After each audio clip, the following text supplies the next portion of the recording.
Hebreus, capítulo 5. Senhor, nosso Deus, nosso Pai, em nome de Jesus, te agradecemos, Senhor, por estarmos aqui na tua casa, na tua presença, mas esta oportunidade que o Senhor nos concede, de estarmos aqui para lhe prestar culto de louvor, de adoração. Pedimos a Ti a tua graça sobre as nossas vidas nesta noite, Senhor. Perdoa também os nossos pecados, as nossas falhas.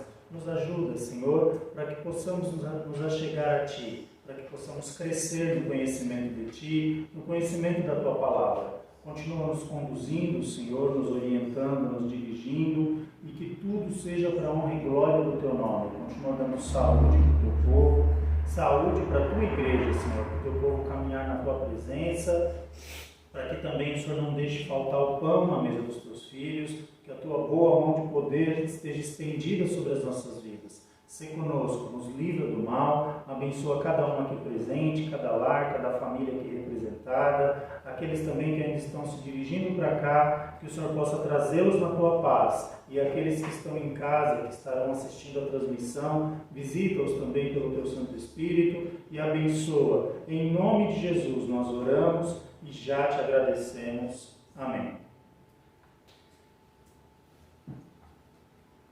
Vamos louvar o Senhor, irmãos, com um hino.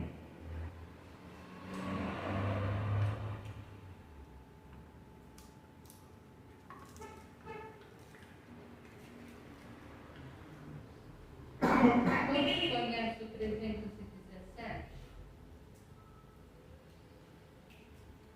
Deixa eu ver, não lembro de cabeça qual é.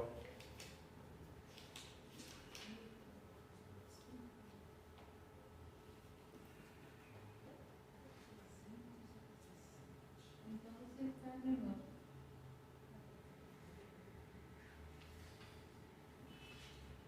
Eu não lembro muito bem dele não, irmã Lília, mas se a irmã quiser louvar isso aqui, não tem problema. A gente acompanha. Não?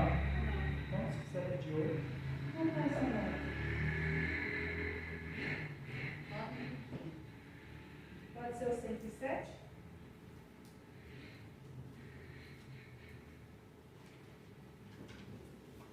Pode.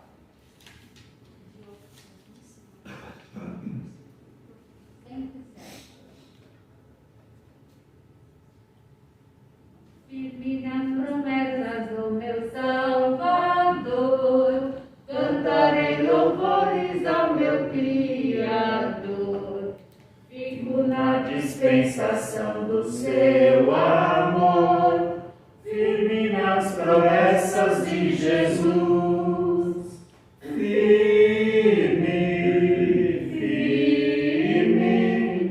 Firme nas promessas de Jesus, ó Cristo.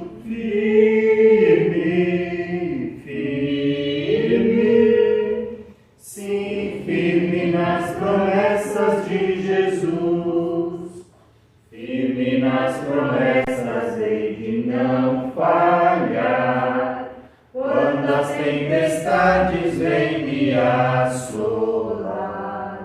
Pelo verbo vivo hei de batalhar, firme nas promessas de Jesus.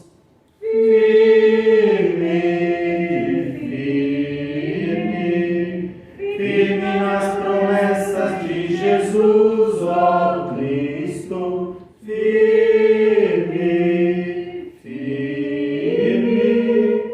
Sim, firme nas promessas de Jesus.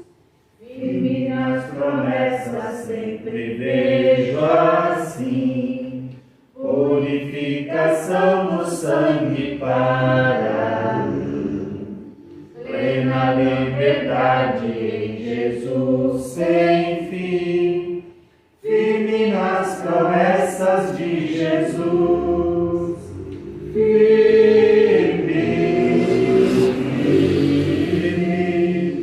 Firme nas promessas de Jesus, ó Cristo.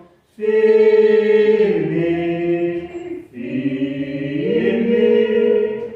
Sim, firme nas promessas de Jesus. firme nas promessas do Senhor Jesus, em amor ligado com a sua cruz. Cada dia mais alegro-me na luz, firme nas promessas de Jesus. Firme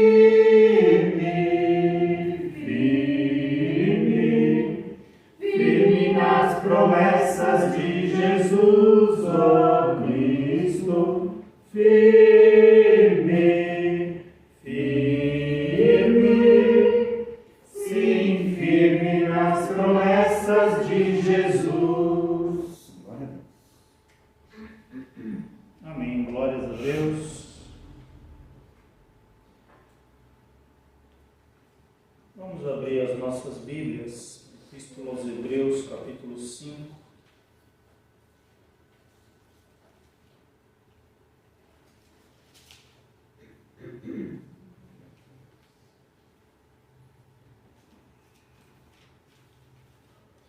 Nós vamos ler a partir do versículo 1, amém?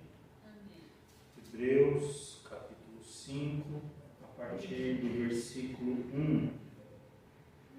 Uma curiosidade, muitos sabem, alguns talvez não saibam, a escritora aos Hebreus, a Epístola aos Hebreus, nós não sabemos quem escreveu, tá? Então por isso que a gente sempre fala Epístola aos Hebreus, mas a gente nunca menciona o escritor, porque a Bíblia não revela quem é o escritor, o autor da carta aos Hebreus.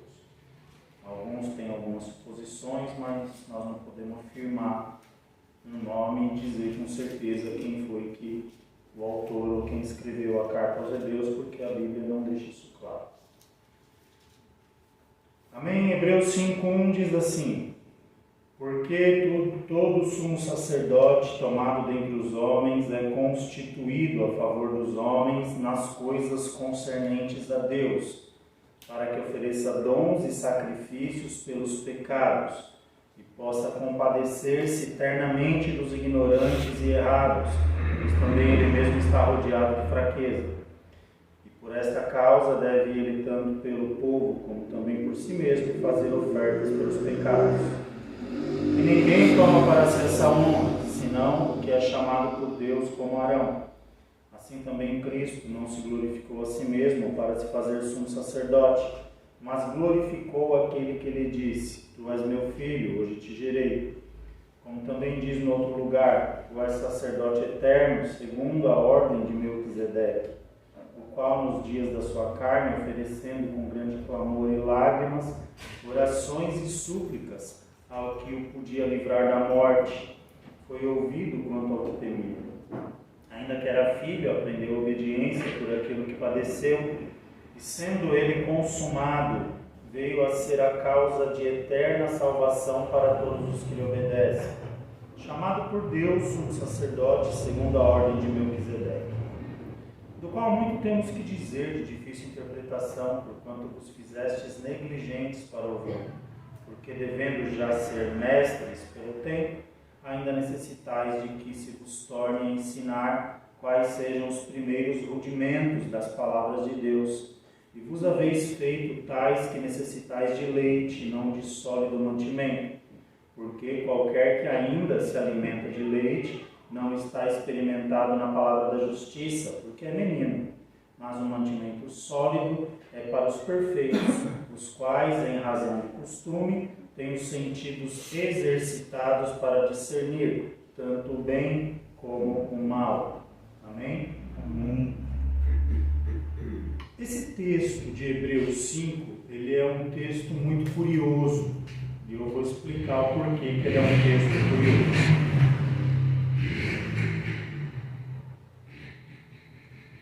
Hebreus capítulo 5 trata de dois assuntos. Até o versículo 11 ele vem falando de um assunto, quando chega no versículo 11 ele entra no outro assunto. E quando ele entra nesse segundo assunto, ele atrapalha o primeiro.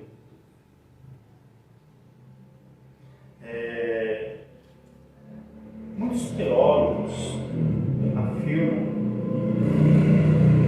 eu não discordo da posição deles, que a epístola Epístola aos Romanos é a carta, é o livro, né, do Novo Testamento, que é de uma quantidade teológica mais profunda.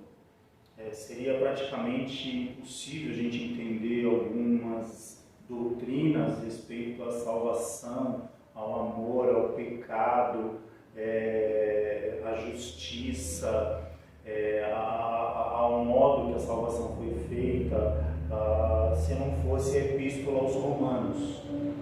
Mas a carta aos Hebreus, ela também é uma carta de um conteúdo teológico muito profundo. Por exemplo, no capítulo 9 de Hebreus, a gente aprende onde começa o Novo Testamento. E a gente começa a entender algumas coisas também. Por que Jesus guardava o sábado? Alguém já não ouviu esse tipo de pergunta? Por que Jesus guardava o sábado? Se Jesus ele vem com uma nova aliança, por que ele fazia isso? Por quê? Porque Jesus ele cumpria a lei. O escritor aos Hebreus, no capítulo 9, ele fala que o testamento ele só passa a ter validade após a morte do testador. Para muita gente, todo mundo acha que o Evangelho, as boas novas, o Novo Testamento começa lá no comecinho de Mateus. Ali começa a narrativa do nascimento de Jesus. Mas o Evangelho, o Novo Testamento, ele começa de verdade após a crucificação. Porque o testamento ele só tem validade quando aquele quem o fez, quando o testador morre. Então o escritor aos Hebreus, no capítulo 9, ele explica isso, não é? Ele vem discorrendo, e tem tantos outros assuntos aqui, assim, extremamente profundos em questão teológica. E esse capítulo 5 que nós lemos, o escritor ele vem tratando de algo tão profundo, ele começa a explicar, olha, porque pelo sumo sacerdote, né, tomado dentre os homens e foi constituído, e ele vem falando ali da chamada de Arão como sumo sacerdote. Aí ele fala, mas Arão não era um sumo sacerdote perfeito. Por quê? Porque ele fazia expiação pelo pecado do povo, mas em contrapartida ele também tinha que fazer por ele tinha que cuidar da vida dele também, não é? Ele, por exemplo, na época do tabernáculo, o sumo sacerdote ele oferecia a expiação primeiro pelos pecados dele e depois para entrar no Santo dos Santos e oferecer expiação pelo pecado do povo. Então veja que ele era comum do povo, ele era falho, ele foi um homem escolhido, designado por Deus para aquilo, mas ele não era uma pessoa perfeita, porque se ele fosse perfeito ele não precisava oferecer expiação pelos pecados dele, não é? Ele não precisava oferecer um sacrifício por ele próprio. E aqui ele vem discorrendo, o escritor vem dizendo, olha, no versículo 2, né, ele vem falando sobre isso. No 3, né, por causa, ele tanto oferece sacrifício pelo povo, como também por si mesmo, fazer ofertas pelos pecados, tal. E aí aqui no 5, ele já menciona Jesus. Assim também o Cristo não se glorificou a si mesmo para fazer sumo sacerdote, mas glorificou aquele que disse, tu és meu filho, hoje eu te gerei. Jesus ele não vem glorificando ele mesmo, mas ele glorifica a Deus que o enviou. Também como no outro ponto diz, tu és sacerdote eternamente segundo a ordem de Melquisedeque. Esse Melquisedeque, esse nome difícil, que a maioria dos irmãos já ouviram falar dele, ele é um homem emblemático na Bíblia, né? Enigmático, é o termo mais correto. Porque quando Abraão ele sai ali para fazer guerra contra aqueles 5 reis e ele vence aquela guerra, quando ele está voltando, ele encontra um homem no caminho chamado Melquisedeque. Melquisedeque significa rei de justiça, né? O nome Melquisedeque significa rei de justiça. E Abraão para e ele vem ali com muita riqueza, porque ele tinha vencido uma guerra contra 5 reis, uma guerra improvável dele ganhar, e Deus o abençoou e ele conseguiu ter aquela vitória. E quando ele encontra Melquisedeque, ele paga o dízimo para Melquisedeque, num tempo onde o dízimo ainda nem havia sido instituído. Porque o dízimo foi instituído na época de Moisés, bem depois, mais de 500 anos para frente. Então esse Melquisedeque é uma figura emblemática, enigmática, de difícil compreensão. É difícil entender esses negócios. A gente não entende muito bem quem é esse tal de Melquisedeque. E aqui o escritor aos Hebreus vem dizendo, olha, Jesus, que ele vem num sumo sacerdócio segundo a ordem de Melquisedeque. Peraí, esse Melquisedeque ele era rei, rei de paz, rei de justiça, né? O nome significa rei de justiça, mas ninguém sabe, a Bíblia não diz de que ele era filho, de onde ele veio, onde ele reinava, se ele era rei, ele reinava no lugar. Mas ele tipificava aqui uma figura divina, não é? A Bíblia não fecha a questão sobre isso, tá? E o escritor aos Hebreus vem discorrendo um assunto tão profundo, entrando nesse conteúdo tão difícil de entender, onde ele ia aqui começar a explicar essas coisas. E ele vem dizendo, ó, aqui eu li o 6, né, como também diz no outro lugar, tu és sacerdote eternamente, segundo a ordem de Melquisedeque, o qual nos dias da sua carne, oferecendo com grande clamor e lágrimas, orações e súplicas, ao que podia livrar da morte, foi ouvido quanto ao que temia. Ainda que era filho, aprendeu a obediência por aquilo que padeceu. Está falando de Jesus aqui, né? E sendo ele consumado, veio a ser a causa da eterna salvação para todos os que lhe obedecem. Chamado por Deus, sumo sacerdote segundo a ordem de Melquisedeque. Quando o escritor aos Hebreus vai começar a explicar essa questão, que quando a gente lê aqui, o assunto não é como se fosse mais ou menos assim, quer ver, para a gente entender? É como se alguém anunciasse uma palestra, vai. Olha, eu vou falar com vocês hoje sobre um assunto, que é um assunto muito difícil, um assunto complicado, mas eu vou fazer uma palestra porque eu quero explicar e eu quero que vocês entendam isso. Mas quando chega no versículo 11, lembra que eu falei que o capítulo 5 trata de dois assuntos que, quando entra no segundo, ele atrapalha o primeiro? Por quê? Porque quando chega no 11, o escritor fala assim, ó, ele falando sobre, né, a ordem do sumo sacerdote e tal, falando de Jesus agora, da ordem de Melquisedeque, do qual muito temos que dizer. Ele falou, eu tenho muita coisa para falar para vocês sobre esse assunto. Só que vocês se fizestes negligentes para ouvir. E ele encerra o assunto ali. Porque deveria já ser mestres pelo tempo, mas ainda necessitais de que se vos torne a ensinar quais sejam os primeiros rudimentos das palavras de Deus. E vos haveis feito tais que necessitais de leite, não de sólido mantimento. Porque qualquer que ainda se alimenta de leite não será experimentado na palavra da justiça, porque é menino. Mas o mantimento sólido é para os perfeitos, os quais, em razão do costume, têm sentidos exercitados para discernir tanto o bem quanto o mal. Ele simplesmente interrompe o assunto de uma forma brusca, dizendo que o pessoal não estava preparado para ouvir o que ele ia falar, porque aquele povo se fez negligente, sendo que pelo tempo de crente que eles tinham, eles já deviam ser mestres, mas se comportavam como meninos. Então, se a gente quiser saber mais sobre esse assunto, sobre essa explicação, nós vamos ter que chegar lá no céu.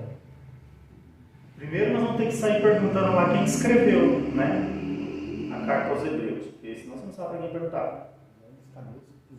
E quando você achar o irmão que escreveu a carta aos Hebreus, você vai falar, olha, o que você quis dizer lá no capítulo 5, que na verdade, quando você escreveu, nem tinha capítulo, fomos nós que colocamos, mas lá na parte que você fala do Melquisedeque, lá do sumo sacerdote, o que você queria dizer sobre aquilo? Porque eu fiquei curioso. Me explica, porque eu quero entender esse negócio. Você interrompeu o assunto lá porque o povo não tinha capacidade para ouvir. E a gente precisa ver o que separa homens e meninos na fé. Quando eu falo homens e meninos, eu estou falando o gênero, né? Estou incluindo aqui homens e mulheres, meninos e meninas na fé. Tempo de crente faz alguém experiente. Ele está dizendo aqui, ó, pelo tempo que vocês têm, vocês já deviam ser mestres. O que faz a pessoa ela ser madura na fé é o quanto ela se compromete com a obra de Deus, com o reino de Deus. As pessoas que se comportam como meninos, eles não têm estrutura para ouvir algumas coisas. Esse ensino aqui estava sendo maravilhoso do escritor. Se ele continuasse falando aqui sobre isso, ia clarear muita coisa na nossa cabeça. A gente ia saber quem era esse Melquisedeque, o que ele quis dizer, o porquê que Jesus é comparado segundo ao sumo sacerdócio da ordem de Melquisedeque, sendo que na época de Melquisedeque não havia e sido instituído ainda sumo sacerdote, não tinha dízimo. Então quem é essa figura enigmática, emblemática?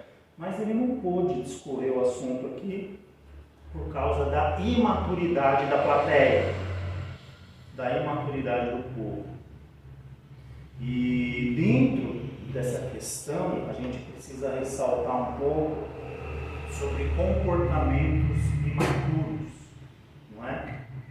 Muitas vezes, Deus ele gostaria de tratar sobre coisas mais profundas com a gente, sobre coisas que viessem a nos trazer um conhecimento mais profundo.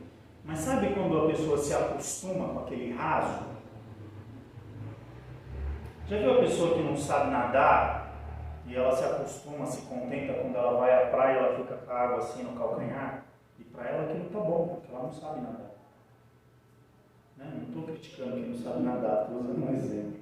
A própria Bíblia fala lá no Ezequiel, né, que ele entra lá em umas torrentes de água que dava pelas canelas e aparece um anjo lá e fala, vem mais profundo, e ele entra, a água dá pelo lombo, vem mais profundo, e ele entra, a água dá no peito, e vem mais profundo até que ele não consegue mais andar e ele precisa ir nadando ali, e ali o anjo fala para ele que era assim, que Deus queria ele, que ele mergulhasse nas coisas de Deus e tal. É um sentido, né, espiritual, estou parafraseando que eu não lembro do versículo de cabeça, mas o sentido era esse. Então muitas vezes as pessoas se acostumam com aquela aguinha no tornozelo. Já viu quando você vai num lugar que tem piscina para adulto e para criança, você vê aqueles marmanjão brincando na piscina de criança? Aquela aguinha assim no meio da canela, aquele sujeito lá, 2 metros de altura, ele fica lá. Então quer dizer, às vezes na vida espiritual acontece a mesma coisa. E o tempo de crente não faz da pessoa madura na fé. Tá? Tem gente que, vamos supor, tem 3, 4 anos de crente e se acha novo convertido. Pedro, com 3 anos e pouco de crente, era apóstolo. Já era apóstolo. Então, a gente precisa aplicar a nossa vida para a gente ter uma profundidade com Deus. Porque senão a gente vai sempre viver no raso. A gente vai sempre viver naquela situação que a gente acha que está bom. E Deus, ele é uma fonte inesgotável. Deus, ele é uma fonte que não tem fim. Ninguém pode chegar e falar, não, eu tenho tantos anos de crente e já aprendi tudo que eu tinha que aprender de Deus, porque não é verdade. Muito pelo contrário, quanto mais você aprende, mais você descobre que você precisa aprender. Isso é uma verdade. Quanto mais você vai aprendendo, quanto mais você vai entendendo a Bíblia, você vai vendo que você não sabe absolutamente nada. E que você precisa aprender mais. Então veja que muitas vezes o comportamento ele precisa ser evidenciado pela maturidade, não pelo tempo. Né? Vale a gente destacar, quando a igreja ela foi formada lá em Jerusalém, tem até um trocadilho bíblico aqui, que eu não sei se os irmãos conhecem. Deixa eu ver se eu acho aqui para me falar. Se não me engano é Atos 1:8.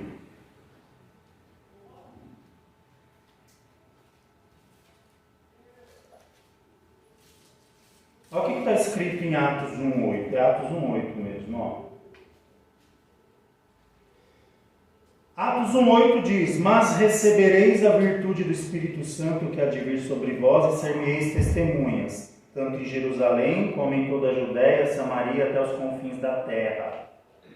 O que Jesus está dizendo aqui? Que eles eram para sair, para serem testemunhas em Jerusalém, Judéia, Samaria e confins da terra. O que aconteceu com o povo nesse período? Eles obedeceram isso aqui? Não. Como não? Bom, onde que o coxo foi curado? Um pouquinho para frente aqui, ó, quando a gente vê acho que em Atos 3 aqui, né? Não, o tanque foi lá em João. Aqui foi na porta do templo, lembra? Estava indo orar Pedro e quem? Pedro e João, né?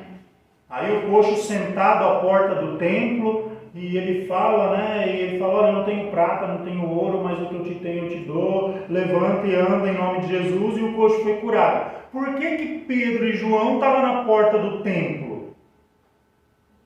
Porque eles estavam indo orar. De quem que era o templo? Dos judeus. Não era o templo dos judeus? Lá em Jerusalém? E por que eles estavam indo orar no templo? O mandamento de Jesus era pregai em Jerusalém, Judéia, Samaria, até os confins da terra. E os camaradas estavam acomodados em orar no templo.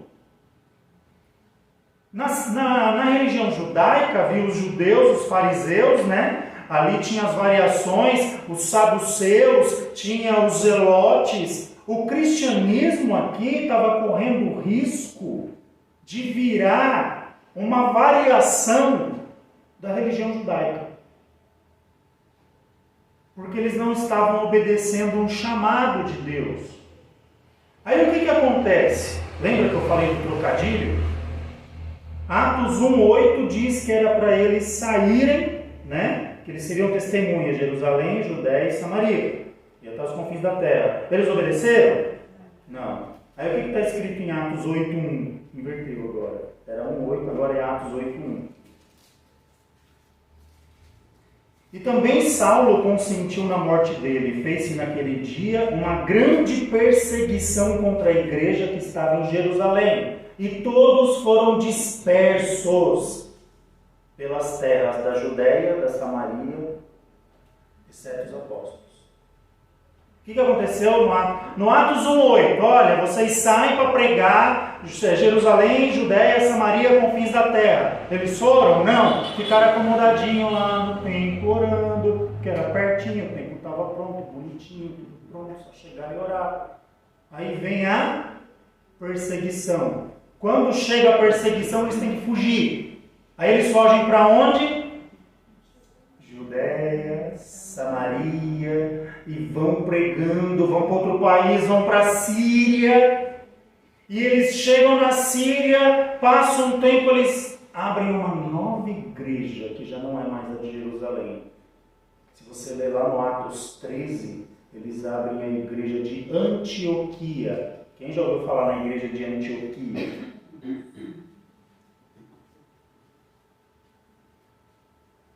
Na igreja de Antioquia, esse povo que tomou uma espalha, né? Eles começam a pregar e a coisa começa a funcionar. O povo começa a aceitar Jesus, começa a se converter. E ficaram os apóstolos em Jerusalém.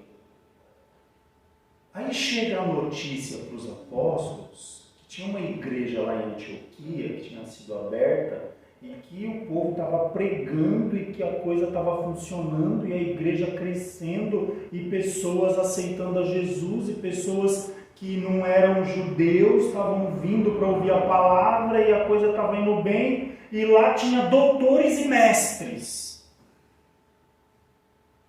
Aí peraí, os apóstolos que andaram com Jesus, que aprenderam de Jesus, que eram apóstolos, de repente sai uma turma ali meio no corre, porque estavam matando quem ficasse lá. Eles chegam num país vizinho, começam a pregar e a coisa vai tão bem que em pouco tempo já tem doutor e mestre lá.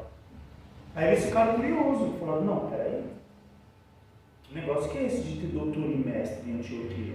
Aí pegaram um crente cheio do Espírito Santo, conceituado, um homem de Deus, que é Barnabé. Lembra lá em Barnabé? Ele foi um dos primeiros a se converterem na igreja de Jerusalém. A igreja de Jerusalém foi a primeira igreja, depois teve a igreja da Antioquia, a segunda igreja. Tá? Aí Barnabé, ele foi aquele que lhe vendeu tudo que ele tinha, doou para a igreja. Aí foi o tal do Ananias querer fazer bonito igual o Barnabé, só que Barnabé fez de coração. Ananias foi lá, foi copiar, não deu certo e morreu, né? Deus matou ele e a mulher dele porque ele mentiu lá para os apóstolos, tal, mentiu para Deus. E os apóstolos chamam Barnabé e falam: Barnabé, está acontecendo um movimento lá em Antioquia, estão pregando a palavra, a coisa está indo bem, está crescendo, tem gente lá aceitando a Jesus e tem até doutor e mestre. Agora você vai precisar ir para lá, porque tem que ver se o que esse povo está ensinando lá está certo, se está alinhado com o que a gente fala aqui. Então ninguém melhor que você para ir lá, dar uma olhada e vir trazer a notícia para nós aqui. E aí o que Barnabé faz? Ele vai para Antioquia. Quando ele chega em Antioquia, ele vê que a coisa era daquele jeito mesmo, que a igreja estava indo bem. Tinha de fato doutores, mestres, debatendo pontos teológicos ali de difícil compreensão que nem ele, Barnabé, entendia. Aí o Barnabé falou: e agora? A coisa vai bem, mas está tão avançado o negócio aqui que eu não estou dando conta de compreender. Aí, se você olhar, quando fala da igreja de Antioquia, acho que é em Atos 13, no capítulo anterior tem a conversão de Saulo, que depois virou Paulo. O Saulo que matou Estevão, que mandou matar Estevão, o Saulo responsável por esse espalha, que nós falamos aqui em Atos 8, por essa dispersação, agora ele já era crente.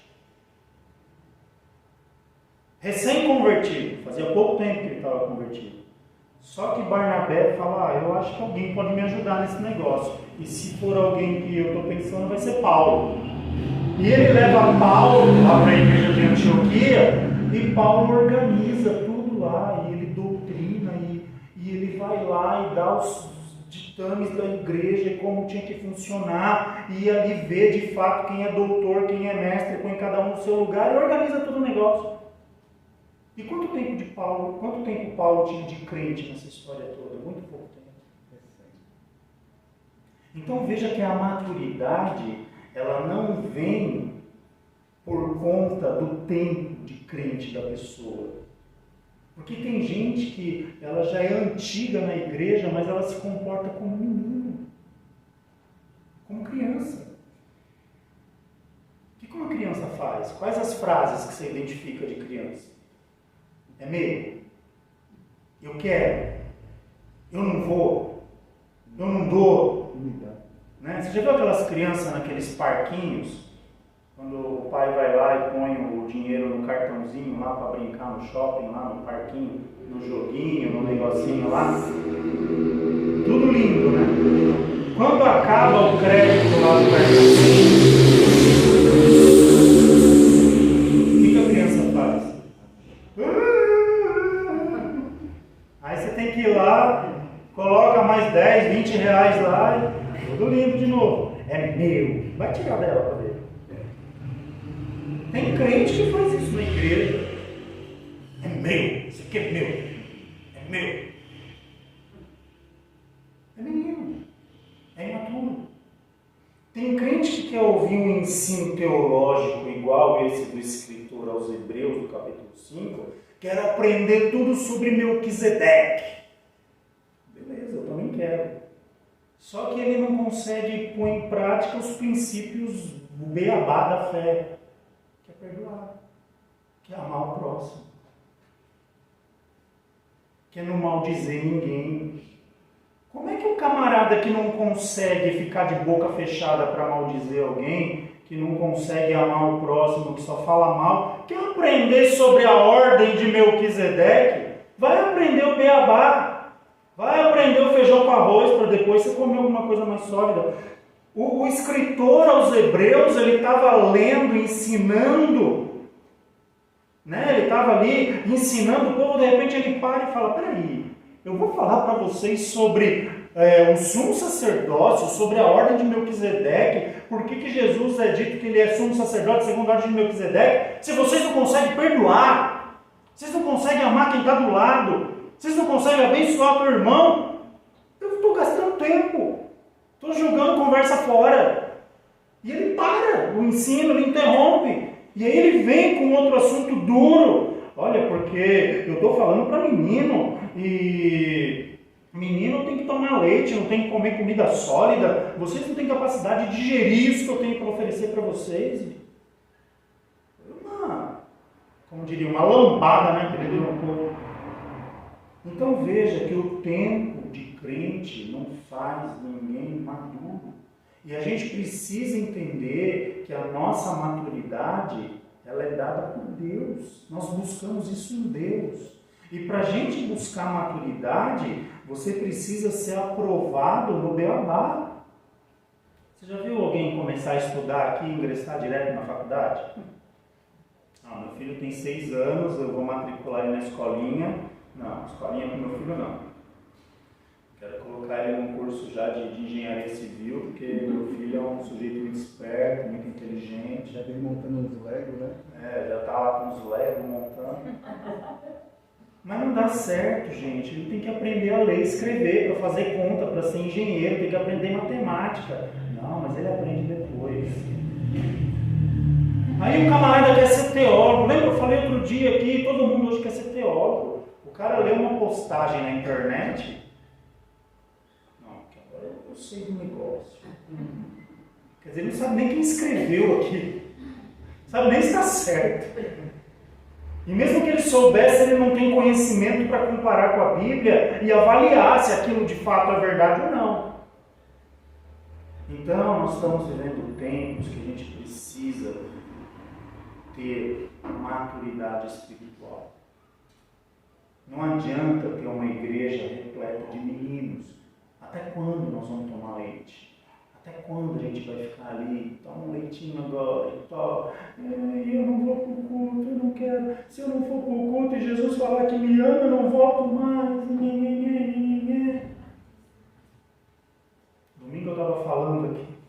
Foi diante de Deus, não foi nem de propósito. Depois que eu pensei nisso aí. E eu falando, né, que ninguém se limpa no chiqueiro, né? E porque para se limpar tem que vir para a casa do pai, tem que, né, ter convivência com o pai. E tinha uma pessoa na igreja, que ele não era frequentador aqui, mas já foi. E tem um vício e eu falei, a verdade hoje para o menino machuca. Todo mundo quer afaguinho no cangote, né? Bonitinho, fica aqui com a gente, Jesus te ama. E quando a pessoa ouve a verdade, ela levanta e vai embora. Porque quando eu falei que ninguém se limpa no chiqueiro, a pessoa levantou e foi embora. Quer dizer, ele perdeu a oportunidade de ser limpo. Verdade. Perdeu a oportunidade. Porque é menino. É moleque espiritual. É um moleque de 60 anos de cabelo branco, mas é moleque. É menino. E vai fazer o quê? E está cheio de gente assim. Se você for falar a verdade, a pessoa fica triste, vai embora. Talvez isso que eu esteja falando agora para alguns é ofensa. E a gente precisa ter maturidade para discernir as coisas de Deus. É o que eu falo. Quantas vezes... Gente, alguém precisa vir profetizar para você que Deus é contigo? Deus é contigo! Oh, varão, obrigado. Eu sei disso desde que eu aceitei Jesus. Está escrito. Eis que estou convosco todos os dias até a consumação do século. Você não precisa vir me falar isso. Mas o menino gosta de afago no ego. Deus é comigo. E fica lá e chora. Porque Deus é... Você não sabe que Deus é contigo? Porque se não fosse, o inimigo já tinha te matado fazia tempo. E é esse tipo de situação, desses melindres, que impede muitas vezes a pessoa crescer. Porque a pessoa fica estagnada. Ela fica lá só querendo receber afaguinho e ela não para ouvir a verdade como é a verdade mesmo e aplicar isso na vida dela. Falar, peraí, minha vida está uma bagunça. Peraí, está tudo errado. Eu preciso pôr em prática isso que eu estou ouvindo, porque quando eu olho para mim mesmo, eu vejo que está tudo uma bagunça. É muito melhor aquele amigo que te fala a verdade do que aquele que fala que tudo que você quer ouvir. Porque aquele que fala a verdade é o que gosta de você de verdade, que é o teu bem. Olha, eu acho que você não deve fazer isso não, por causa disso, acho que isso não é uma boa. Agora você querer empurrar alguém no buraco, é você falar tudo que a pessoa quer ouvir. Não sei o que, não vai, é isso mesmo, assim não dá certo, não tem problema, você começa de novo. Quer dizer, são os maus conselhos de quem realmente não está nem aí para a tua vida. A palavra de Deus, ela tem compromisso com a verdade. Se tivesse um público aqui, uma plateia, um povo maduro, nós teríamos no capítulo 5 de Hebreus, que a gente ia ficar de boca aberta. Coisa que a gente nunca vai conseguir saber aqui, só lá no céu. Porque o povo não tinha maturidade. E outra passagem fala sobre isso também, se eu não me engano, em Coríntios. Olha, eu queria falar muito para vocês, mas não posso. Paulo dizendo, porque vocês não vão suportar. Jesus uma vez falou para o povo, falou, olha, eu tenho muito para ensinar para vocês, mas vocês não suportariam o que eu tenho para dizer. Não ia conseguir, vocês não iam assimilar, vocês não iam entender. Então veja que as coisas de Deus, o crescimento espiritual, é para quem deseja, para quem tem maturidade espiritual, para quem busca aprender de Deus, para quem quer crescer espiritualmente. E isso independe do teu tempo de crente. Tem gente que acha que porque tem 20, 30, 40, 50 anos de crente, é uma enciclopédia. Pode ser que seja, mas pode ser que não seja. Pode ser que tenha alguém lá com 2, 3 anos de crente que sabe muito mais Bíblia do que um que está há muito tempo. Por quê? Porque Deus quis mostrar mais para um que para outro? Não. Porque aquele quis aprender mais. Ele se dedicou, ele buscou, ele correu atrás, ele vinha aos cultos de ensino, vinha à escola dominical. A gente tira uma média pela igreja. Né? Vocês nem deveriam ouvir isso, que são os que estão aqui, né? Mas quantas pessoas que têm compromisso? Tudo bem, está em pandemia agora, mas isso já vinha desde antes da pandemia. Quantas pessoas que têm compromisso de estar frequentemente num culto de ensino? De estar com frequência na escola dominical? Por que não vem? Porque é menino. Tá bom, aquela aguinha no tornozelo, eu sou crente. E não desfruta. Quando eu falo desfruta, Deus é uma fonte inesgotável. Você tem muito para aprender e para pôr em prática, para ter uma vida abençoada, para ter uma vida próspera, para ter uma vida de glorificar o nome de Deus, e a pessoa fica estagnada, porque ela não sai do lugar. Então, irmãos, diante desse texto, vamos procurar ser pessoas dispostas a ter um compromisso mais profundo com Deus. Irmão, mas eu não entendo, eu não sei o que. Você não entende? Ora a Deus. Porque quando Deus vê o teu querer, a tua vontade, a tua boa vontade em aprender, Ele vai te capacitar, Ele vai te abrir a porta, Ele vai te abrir o entendimento para que as coisas que você precisa aprender se tornem claras para você.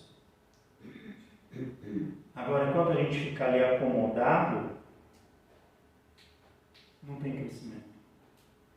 Fica sempre na mesma coisa, sempre ali. Chega um nível e para ali. Por quê? Porque é um ou outro que passa. Isso é para tudo. Se vocês forem fazer uma aplicação, é para tudo. Às vezes eu falo lá na empresa, eu falo, escuta, por que vocês acham que tem gente de sucesso nos negócios, no trabalho? É como se existisse uma linha imaginária, que é aquela linha da dificuldade, da derrota. Todo mundo chega até aqui, bate e não consegue passar daqui porque é muito difícil. Aí cai. Aquele que insiste, aquele que aprende com os próprios erros, aquele que vai lá, vê onde errou, procura aplicar para a vida dele, e ele vai, e se ele bate de novo e cai, ele não, peraí, eu preciso me levantar outra vez. E ele vai outra vez e é o que se destaca. O que se destaca é aquele que não desiste, aquele que continua, que vai em frente. Com as coisas de Deus é a mesma coisa. Vem uma adversidade, eu estou buscando a Deus, mas parece que eu comecei a buscar a Deus e aconteceu isso, aquilo, outro, e a pessoa para, fica estagnada, fica com medo. Ela, não, peraí, eu vou continuar, vou insistir, eu vou em frente. E Deus acrescenta. E é assim que a gente precisa caminhar. Por quê? Porque, como eu já falei, Deus é uma fonte inesgotável para todos nós. Amém?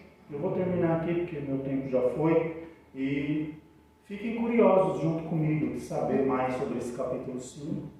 E lá no céu, quem chegar primeiro, corre lá perguntar. Eu quero saber dessa história melhor, é que eu fiquei curioso. Não vai perguntar. Me explica, porque eu vou querer entender. Eu vou fazer um esforço para me entender.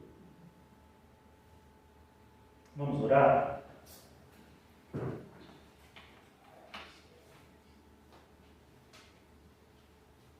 Pastor, tem o Benedito que foi internado, acho que foi ontem, esposo da irmã Lourdes, com a cirurgia de hoje. Não estou nem sabendo. Cirurgia de quê? Acho que foi da parte da hérnia que ele estava, né? Estava incomodando ele. Mas já era coisa marcada, já estava tudo certo. Então ele pediu orações. Vamos orar. Não estava nem sabendo. Eu recebi a mensagem ontem. Vamos orar pelo irmão Benedito, pai do Alex. Mais algum pedido de oração? Senhor, nosso Deus, nosso Pai, em nome de Jesus, te agradecemos, Senhor, por estarmos aqui na Tua casa, na Tua presença, com o desejo, Senhor, de aprender mais de Ti, com o desejo de conhecer mais da Tua palavra. Revela-se a nós, Senhor, revela a Tua palavra, ao Teu povo, a Tua igreja. Abre o nosso entendimento para que possamos, de fato, crescer no conhecimento de Ti, termos um crescimento espiritual, para que possamos, Senhor, glorificar o Teu nome nas nossas atitudes, nas nossas ações, no nosso caminhar, na nossa maneira de viver, Senhor, e que possamos ser canal de bênção para todos aqueles que estejam à nossa volta, para aqueles que ouçam, Senhor, aquilo que o Senhor tem colocado nos nossos lábios. Nos ajuda, nos abençoa, nos dá graça, para que possamos acrescentar ao Teu reino e que tudo seja para a honra e glória do Teu nome. Apresentamos a Ti também o nosso irmão Benedito, que está para passar, eu não sei se já passou por essa cirurgia, mas nós pedimos a Ti que tudo corra bem, que ele tenha uma boa cirurgia, que a recuperação seja breve, seja pronta, e que logo, Senhor, ele esteja aqui na Tua casa, Te louvando, Te adorando para a glória do Teu nome. Leva-nos também na Tua paz, nos guarda, nos livra do mal, continua nos dando uma noite abençoada na Tua presença. Assim nós oramos e já Te agradecemos no nome santo de Jesus. Amém. Que o grande amor de Deus, a graça do nosso Senhor Jesus Cristo e a comunhão do Espírito Santo seja com toda a igreja, não somente agora, mas para todo sempre. Digamos, amém.